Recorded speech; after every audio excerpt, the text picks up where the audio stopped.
હાલો હાલો.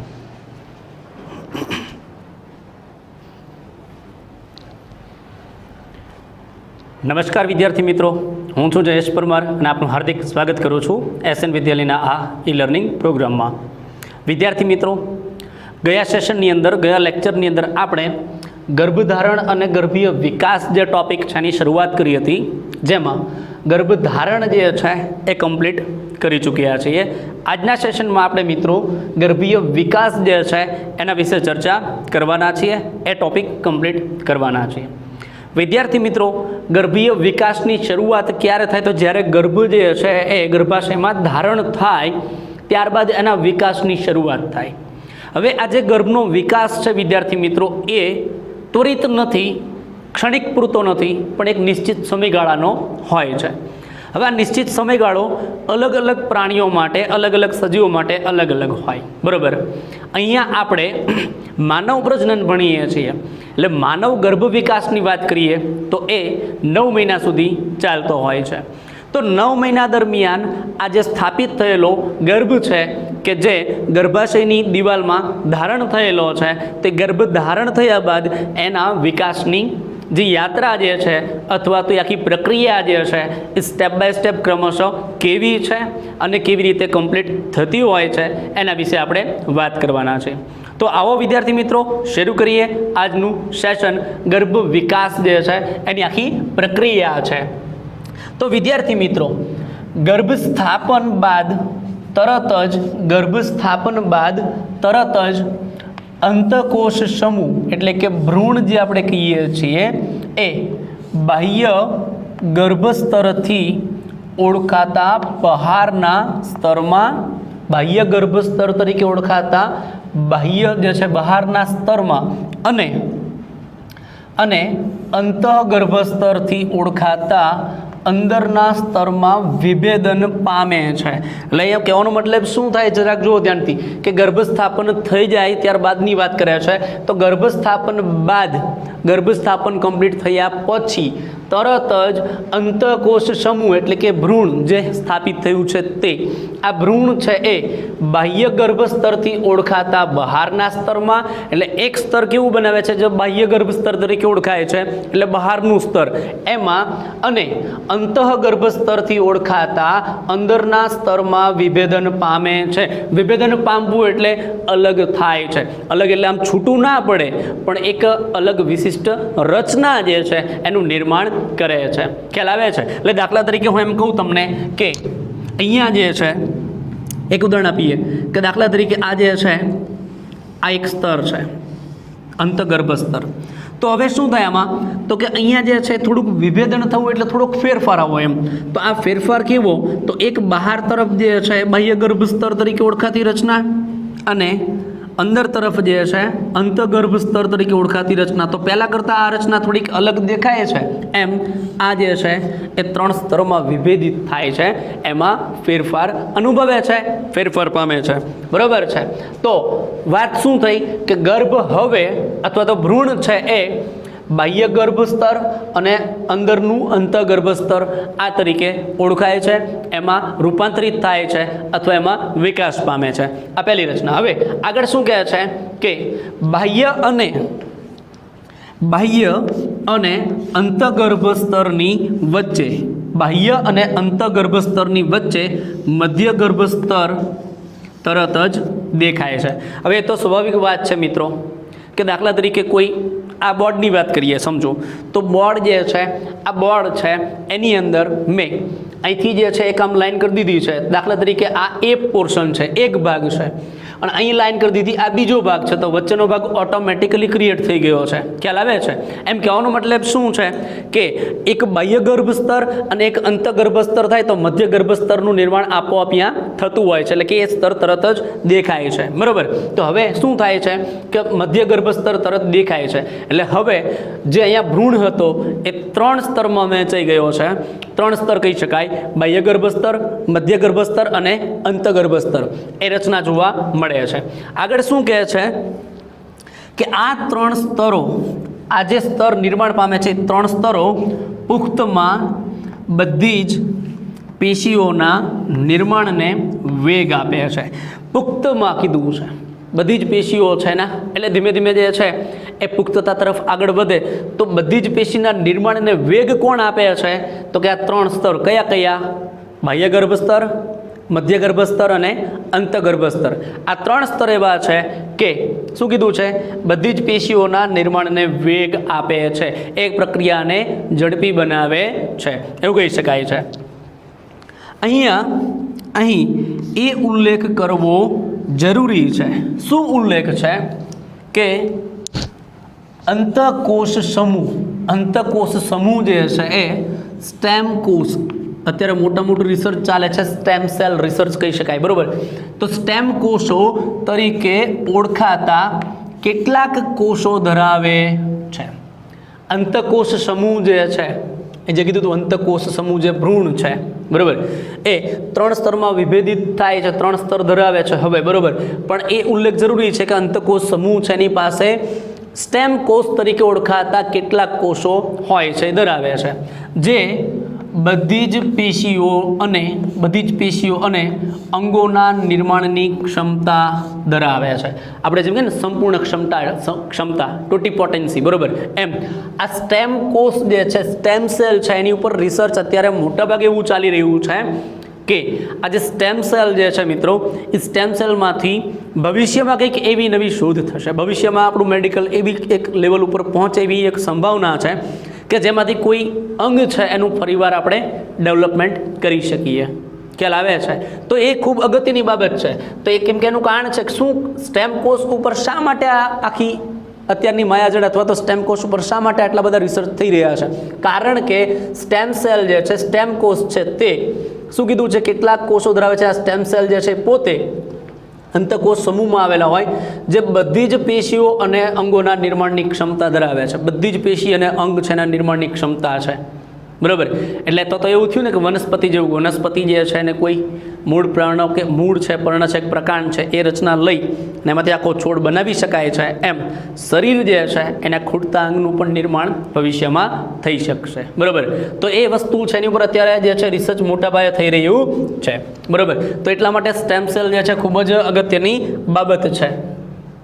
આગળ વાત કરીએ તો મનુષ્યમાં ગર્ભાવસ્થા જે છે એ 9 મહિના સુધી ચાલે છે. મેં કીધું ને અલગ અલગ સજીવમાં છે આ ગર્ભાવસ્થા જે છે એ વિકાસની પ્રક્રિયા છે એ અલગ અલગ સમય લેતી હોય છે, બરાબર, અલગ અલગ સમય ધરાવે છે.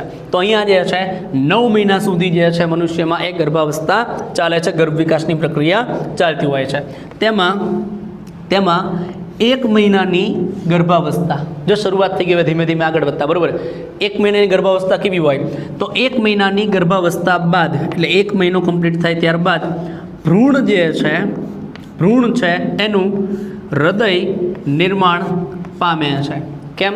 એનું કારણ શું? કારણ કે અહીંયા ભ્રૂણ હતું, હવે અંતઃગર્ભસ્તર, બાહ્ય ગર્ભસ્તર ને મધ્ય ગર્ભસ્તર જે છે એમાં વિભેદન પામી ગયું. હવે આ 3 સ્તર એવા છે કે જે મોટાભાગની બધી પેશીઓનું નિર્માણને વેગ આપે છે. એટલે હવે પેશીનું અંગ બનવાનું શરૂઆત થઈ ગયું છે. તો હૃદ સ્નાયુ પેશીનું નિર્માણ થાય ને હવે હૃદય જે છે એનું નિર્માણ થાય, સમજાય છે? તો શું કીધું છે કે 1 મહિનાનો સમયગાળો કમ્પ્લીટ થાય ગર્ભાવસ્થાનો, તો ત્યારબાદ ભ્રૂણ છે એ હૃદયનું નિર્માણ પામે છે ભ્રૂણમાં, બરાબર. એટલે કે ભ્રૂણ જે છે એનું હૃદય કમ્પ્લીટ થઈ જાય છે, નિર્માણ પામે છે. શું કહે છે આગળ? કે વૃદ્ધિ પામતા ગર્ભની પ્રથમ નિશાની સ્ટેથોસ્કોપ દ્વારા હૃદયનો અવાજ ધ્યાનથી સંભળાવવો તે છે. એટલે એનો મતલબ શું કે દાખલા તરીકે એક વસ્તુ સમજો તમે કે ભાઈ માતાનું શરીર છે, માતાના શરીર જે છે એનો ઉદરનો ભાગ છે, માતાનું ઉદર છે શરીરમાં, અને એ ઉદર જે પેટ છે એની અંદર તરફ ગર્ભાશયની કોથળી છે, અને એ કોથળીની અંદર તરફ ગર્ભ ડેવલપમેન્ટ થાય છે, વિકાસ પામે છે. તો મિત્રો ખબર કેમ પડે કે ખરેખર વૃદ્ધિ પામી રહ્યું છે? એનું કારણ છે કે અત્યારે મેડિકલી જે કહેવાય ચેકઅપ જે છે, મેડિકલી આપણી જે સેવાઓ જે છે કે ઘણી બધી આગળ વધી ગઈ છે કે જેમાં યોગ્ય સમયે જે છે ડૉક્ટર જે છે અલગ અલગ ટેસ્ટ કરાય છે, બરાબર, અને એના દ્વારા જે છે ચેકઅપ ચાલુ રહેતું હોય છે કે ભાઈ અંદર તરફ બાળક જે છે નિર્માણ પામે છે, તો એની કઈ અવસ્થાએ આગળ વધી રહ્યું છે. પણ એ શું કહે છે કે ખરેખર અંદર તરફ જે છે એ બાળક જે છે જે કંઈ ગર્ભ છે વિકાસ પામે છે, તે વિકાસ પામે છે એની સાબિતી શું? તો એની પહેલી જ નિશાની જે છે એ શું છે? સ્ટેથોસ્કોપ દ્વારા હૃદય જે છે એનો અવાજ ધ્યાનથી સંભળાવવો તે. કેમ હૃદયનો અવાજ? કારણ કે સમજો કે 1 મહિનાની ગર્ભાવસ્થા બાદ ભ્રૂણનું હૃદય નિર્માણ પામે છે.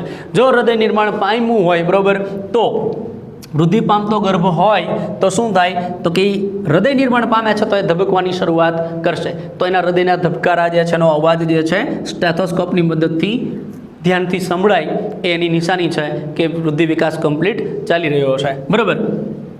આગળ શું કહે છે કે બીજા મહિનાના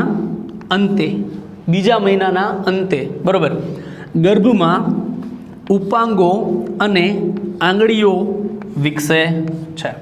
હવે ધીમે ધીમે જે છે ગર્ભ જે છે એમાં શું થાય છે તો ગર્ભ જે છે એ મિત્રો ખરેખર જોવા જાઓ તો ગર્ભ જે છે ને એમાં એક પ્રકારે શું થાય તો મને આ કેમ કીધું મેં બરાબર એમ કોષનો એક જથ્થો જ બનતો હોય.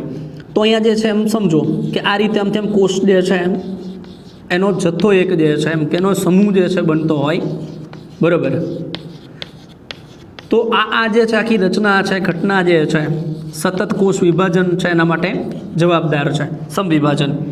તો શું કીધું કે ભાઈ બીજા મહિનાના અંતે ગર્ભમાં ઉપાંગો અને આંગળીઓ જે છે એની શરૂઆત થાય છે. એટલે શું થાય ઉપાંગો કીધું છે સમજો આ રીતે જે છે હાથ અને પગ જે છે બરાબર એ ખાંચ થઈને એની રચના જે છે એ અલગ દેખાવાની શરૂઆત થાય. ક્યારે? બીજો મહિનો જે છે એના અંતે.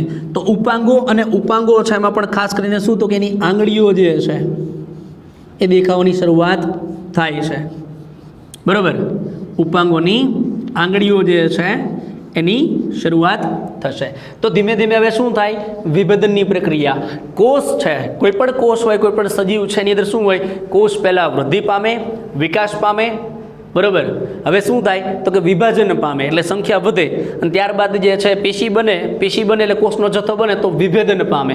હવે વિભેદન પામે એટલે કાર્યની દ્રષ્ટિએ અલગ અલગ કોષો જે છે એના સમૂહ બનતા જાય અને એ વિભેદન પામ્યા પછી શું કરે તો કે જે તે અંગ નિર્માણની પ્રક્રિયા આવે. જેમ અહીં હૃદય બની ગયું છે બરાબર એ જ રીતે અહીંયા જે છે શું થાય તો કે ઉપાંગો અને આંગળીઓ બને છે. જે તે અંગ બને અને અંગ બને એટલે અંગનો એક નિશ્ચિત આકાર હોય તો આકારજનનની પ્રક્રિયામાં એ આગળ વધે છે. ખ્યાલ આવે છે? તો અહીંયા જે છે એ શું થયું વિભેદનને કારણે જે તે અંગ નિર્માણની ક્રિયા ચાલુ થઈ ગઈ છે. તો પહેલા મહિના બાદ જે છે હૃદય નિર્માણ પામે છે અને બીજા મહિનાના અંતે શું કીધું છે ઉપાંગો અને આંગળીઓ એટલે હાથ પગ જે છે એની આંગળીઓ જે કંઈ છે ને ઉપાંગો છે એની એ વિકસે છે. ક્યારે? બીજા મહિનાના અંતે બરાબર.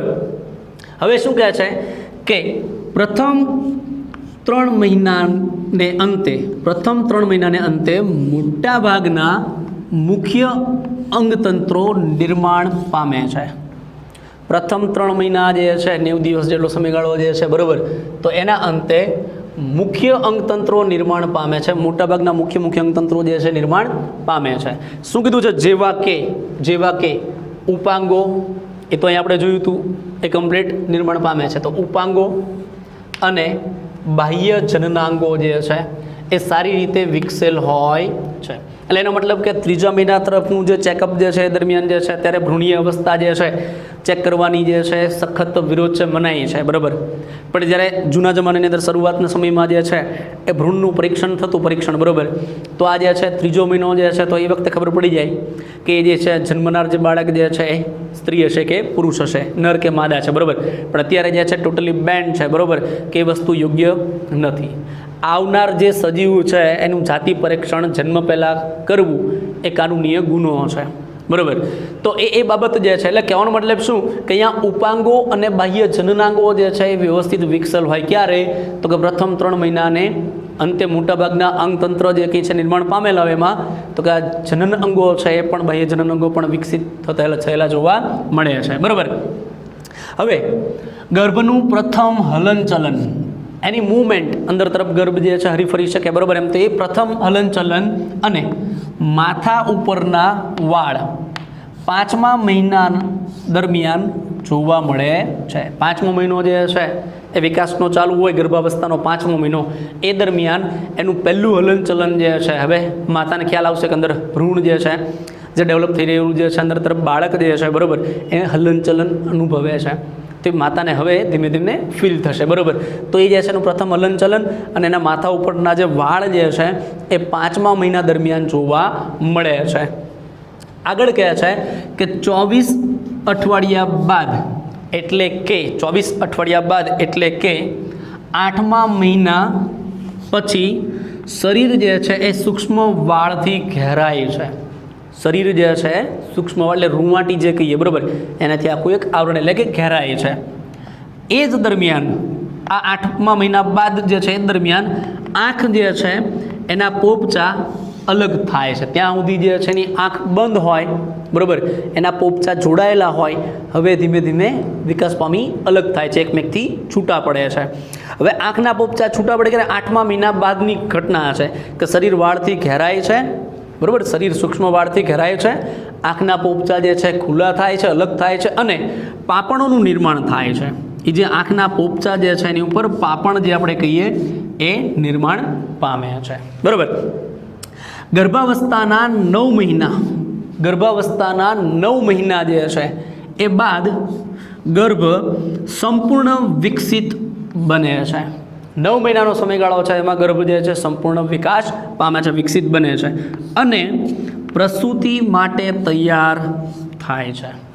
9 મહિના બાદ જે છે સંપૂર્ણ વિકસિત બની અને પ્રસૂતિ જે છે એના માટે કમ્પ્લીટ તૈયાર થાય છે. વિદ્યાર્થી મિત્રો, આખી જે પ્રક્રિયા જે છે ને સ્ટેપ બાય સ્ટેપ જે છે યાદ રાખવી જરૂરી છે નીટ માટે પણ, અને એક મોટા પ્રશ્ન તરીકે પણ આ એક્ઝામમાં પૂછી શકે છે.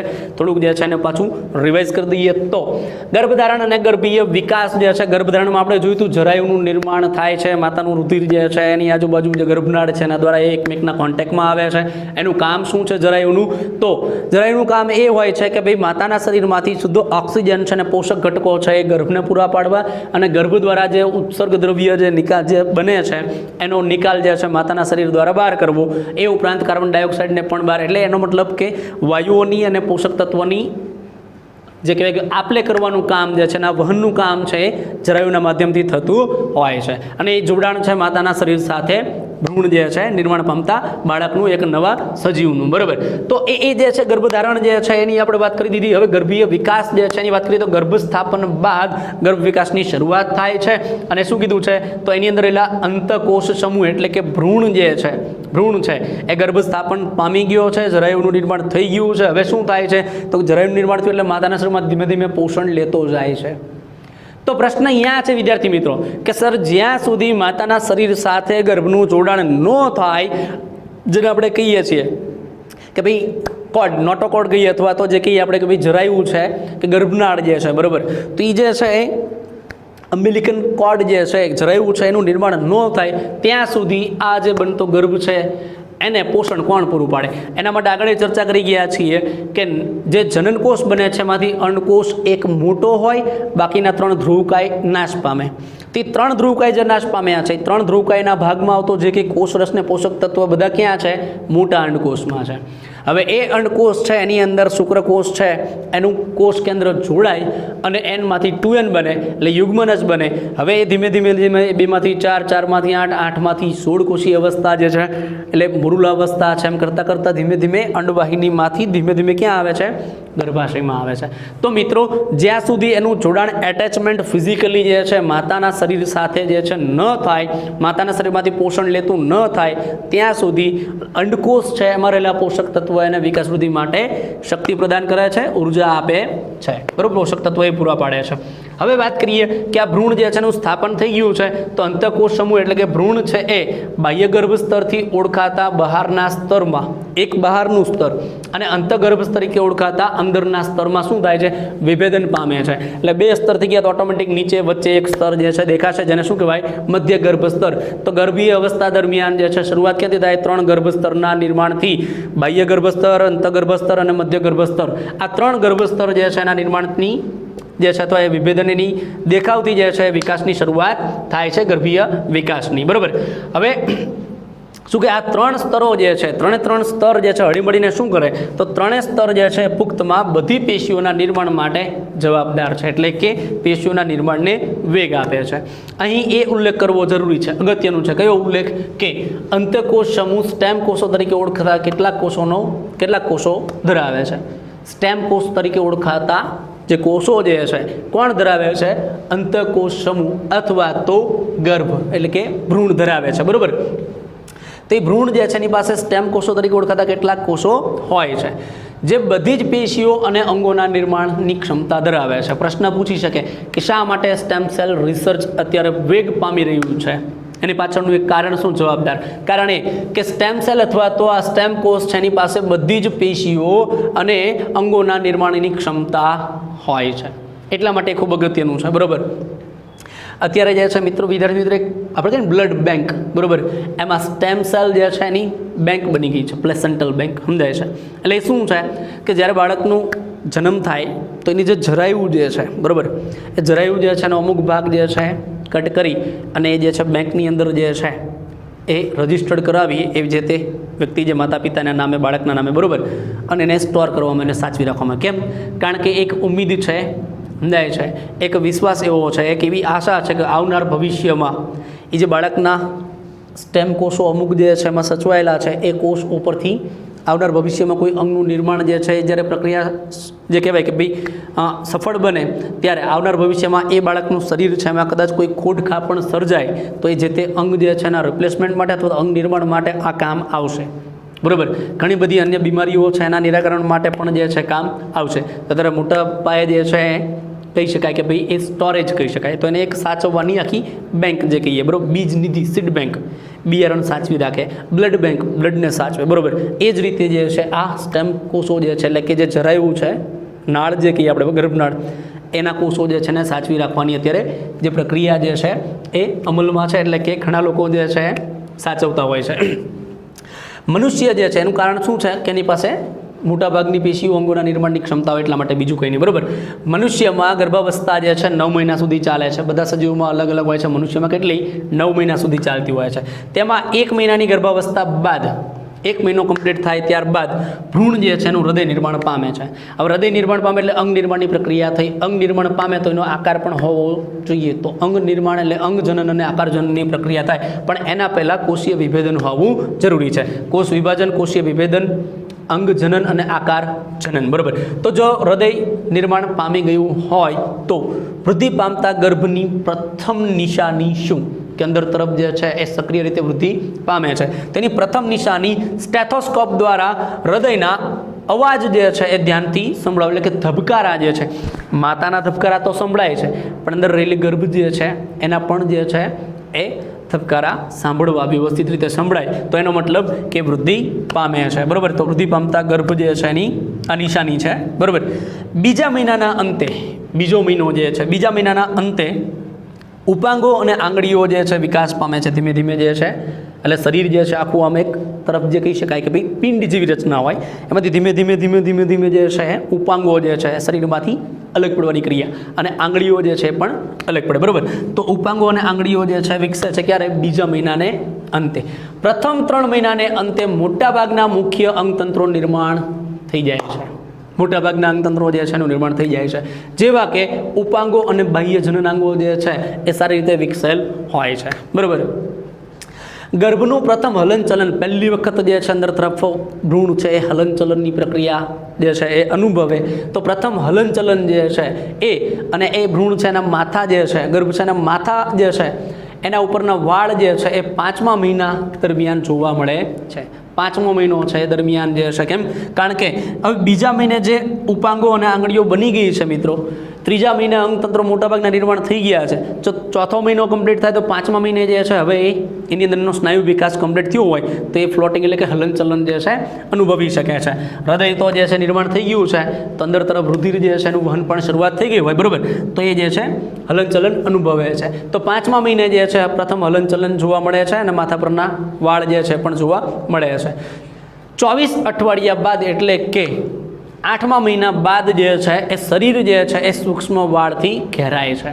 આપણે જે રૂંવાટી કહીએ, બરાબર, તો શરીર ઉપર જે છે રૂંવાટી જોવા મળે છે. આંખના પોપચા અલગ થાય ક્યારે? 8મા મહિના બાદ આંખના પોપચા પણ ખુલે છે, અને આંખના પોપચા ખુલે એટલે 2 અલગ અલગ ઉપર નીચેના પોપચાની સપાટી થઈ તેની કિનારી ઉપર જે છે એ પાંપણોનું નિર્માણ થાય છે ક્યારે? 8મા મહિના બાદ જે છે, બરાબર. ગર્ભાવસ્થાના 9 મહિના બાદ ગર્ભ જે છે સંપૂર્ણ વિકસિત બને છે, બરાબર, અને પ્રસૂતિ માટે તૈયાર થાય છે. હવે વિદ્યાર્થી મિત્રો, આ પ્રસૂતિ માટે તૈયાર થાય તો પ્રસૂતિની જે ઘટના જે છે એની અંદર આપણે આગળ જોયું હતું કે રિલેક્સિન નામનો અંતઃસ્ત્રાવ જે છે, બરાબર, તો એ રિલેક્સિન નામનો અંતઃસ્ત્રાવ જે છે એ એટલે હવે શું થયું, જોજો આખી અગત્યની બાબત શું છે, પ્રસૂતિ માટે તૈયાર થાય છે એટલે શું, તો એક તરફ એ જે અંદર તરફ ગર્ભ જે છે, બરાબર, એના કદમાં વધારો થવો, એટલે એને પણ અંદરથી એક દબાણ અનુભવે છે, બરાબર. બીજું કે જે માતાનું શરીર છે એમાં અંતઃસ્ત્રાવીય ફેરફાર, એના રુધિરમાં પણ અંતઃસ્ત્રાવ જે છે એના લેવલમાં એના જે છે પ્રમાણમાં વધારો થાય છે, ફેરફાર થાય છે. તો એ અસરને કારણે શું થાય, તો ગર્ભાશય જે છે, ગર્ભાશય છે એ ગર્ભાશયના ઉપર તરફના ગર્ભાશયના સ્નાયુ જે છે સંકોચન અનુભવે, એટલે બાળક જે છે એની ઉપર એક દબાણ આવે. હવે દબાણ આવતા બાળક જે છે એ 5મા મહિને હલનચલન તો ચાલુ કરી દીધું હતું, તો એનો મતલબ હવે 9 મહિનાથી એટલે પછીના 4 મહિના તો એ જે છે શક્તિશાળી હલનચલન કરી શકે છે એના પ્રમાણમાં. તો અહીં શું થાય કે બાળક જે છે એના અંદર તરફ હાથ અને પગ છે, તો પગથી જે છે જ્યારે દબાણ અનુભવે, ગર્ભાશય જે છે એની કોથળી દબાય, એટલે કેમ કે એ સંકોચન અનુભવે પાછળથી, એ જ દરમિયાન યોનિ માર્ગ છે એના જે સ્નાયુ છે એ શિથિલ બને, પહોળા બને, બરાબર, શિથિલ થઈ જશે, એ સંકોચનશીલતા ગુમાવી દેશે ગુણધર્મ. તો આ દરમિયાન એક તરફ પાછળ તરફથી, એટલે કે ગર્ભાશય છે એ તરફથી એને જે છે સંકુચિતતા અનુભવે છે, એટલે ગર્ભ પોતે અંદર રહેલું બાળક પોતે વિકસિત થયું છે 9 મહિનાનું, એ અંદર તરફથી એક ધક્કો મારે, પગથી એ ધક્કો મારીને બહાર તરફ આવવા પ્રયત્ન કરે, પાછળથી ધક્કો લાગે એટલા માટે, બરાબર, સંકોચાય એટલા માટે. અને બીજી તરફ જે છે એ યોનિ માર્ગ જે છે, બરાબર, ગ્રીવા છે એના સ્નાયુ પહોળા પડેલા હોય તો સરળતાથી જે છે પ્રસૂતિ થઈ શકે, તો એના માટે તૈયાર બને છે. તો તૈયાર બનવાની જે પ્રસૂતિ માટે તૈયાર બનવાની પ્રક્રિયા 2 પ્રકારે છે. એક ગર્ભ પોતે 9 મહિનાના વિકાસ પામીને તૈયાર થાય, બીજી તરફ આ 9 મહિનાની ક્રિયા દરમિયાન માતાના શરીરમાં કેટલાક ચેન્જીસ આવે છે, અંતઃસ્ત્રાવીય રીતે પણ, અને એના વજનમાં એના અંદર તરફનું જે કહી શકાય કે વૃદ્ધિ વિકાસની પ્રક્રિયા જે છે, ચયાપચન ક્રિયા, એમાં ઘણો બધો ફેરફાર આવતો હોય છે, બરાબર. તો એ ફેરફારથી માતા અને બાળક બંને પ્રસૂતિ માટે તૈયાર થાય એવું આપણે કહી શકીએ છીએ 9 મહિનાને અંતે. તો મિત્રો, આ હતી એક ગર્ભ જે છે એના વિકાસની પ્રક્રિયા. ખ્યાલ આવે છે? એક્ઝામની અંદર પણ અગત્યનું છે, મોટા ક્વેશ્ચન માટે પણ અગત્યનું છે. તો સ્ટેપ બાય સ્ટેપ જે છે આ પ્રક્રિયા યાદ રહે એ તો વધારે સારું, બરાબર. તો મિત્રો, અહીં સુધી આજના સેશનમાં રાખીએ છીએ. આના પછીનું નેક્સ્ટ સેશન છે એની અંદર જે છે પ્રસૂતિ, દુગ્ધસ્ત્રાવ જે કંઈ છે ટોપિક જે છે લાસ્ટ, બરાબર, એ ટોપિકની ચર્ચા કરવાના છીએ. તો આ વિડીયો જે છે એમાં કદાચ કઈ વસ્તુ રહી ગઈ હોય તો એને 1-2 વખત રિપીટ કરજો, ટેક્સ્ટબુકમાંથી વાંચો, અગત્યના શબ્દો જે છે નીચે અંડરલાઇન કરો, અને ખાસ જે છે બુકમાં આપેલું લખાણ જે છે બુકમાં આપેલું એને છૂટું કરી દો, મુદ્દાસર નોંધ કરી દો, જેથી કરીને વાંચવામાં સરળતા રહે, ઝડપથી યાદ રહી જાય. મિત્રો, મળીએ આના પછીના આવતા નેક્સ્ટ સેશનમાં. ત્યાં સુધી આવજો.